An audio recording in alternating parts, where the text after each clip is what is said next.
L-Awtorità Maltija għas-Servizzi Finanzjarji l-MFSA għażlet li tibqa' sikta dwar l-iskandlu żvelat fil-jiem li għaddew fuq il-kap eżekuttiv tagħha Joseph Kuxkiri.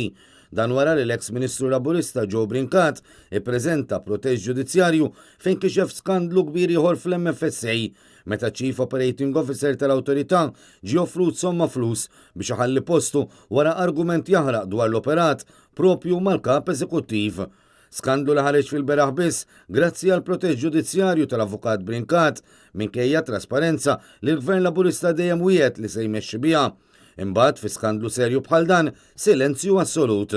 L-istess kif għamel il-Gvern meta dwar il-Golden Handshake lil George Spiteri baqa' fil-muta u sa dan it-tant Spiteri nata pakkett ta' 150,000 euro biex jirtira kmieni.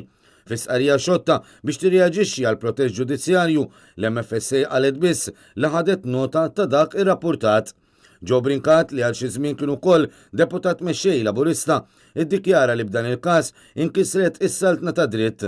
Barra minn hekk u issa wkoll li jekk Kuxkiri iwettaq dak li għandu f'moħħu ikun qed iwettaq reat u jikkommetti illegalità la darba l-fondi tal-MFSA mhumiex xi ċekk miftuħ li jista' juża kif irid. Dan l-aħħar skandlu fl-MFSA wassal għal kundanna ta' ħafna fosthom tal-Partit Nazzjonalista li talab diskussjoni u investigazzjoni urġenti mill-Kumitat Parlamentari tal-Kontijiet Pubbliċi, il-PAC. Barra minn hekk l-Oppożizzjoni qed teżiġi wkoll li għandha tinġar ir-responsabbiltà politika.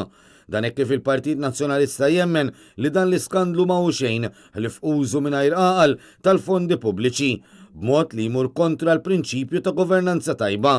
Iżda quddiem dan kollu, l-awtorità li taqa' taħt ir-responsabbiltà politika tal-Ministru tal-Finanzi Edward Cicluna għażlet li tibqa' sikta għal kollox u ma tweġibx għal dawn l-akkużi serji.